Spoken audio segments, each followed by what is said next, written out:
সময় লাগে না, হুট করে তো কোনো কিছু করে ফেলা যায় না। আমি আপনাদের সব দাবি দেওয়া নিয়ে কাজ করতেছি, আমার হতে শুধু একটু সময় লাগতেছে। এই সময়টা কি আপনারা আমার দিবেন না? তুমি চেয়ারম্যান হয়ে আসার পর থেকে তোমার তো কোনো উপকারই করতে পারবে না। তাহলে আমরা কি করবো বলো তো? তোমার চেয়ারম্যান বানায় আমাদের কোনো লাভই হইতেছে না। তার থেকে তো মনে হইতেছে আগের চেয়ারম্যানই ভালো ছিল।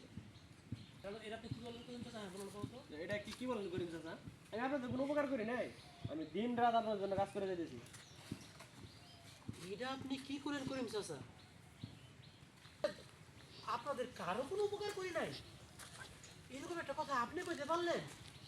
কার উপরে ওই জোচ্চোর, ওই দুর্নীতিবাজ চেয়ারম্যানের লগে আমারে মিলাইলেন, আমার উপর থেকে ভরসা তুলে ফেললেন।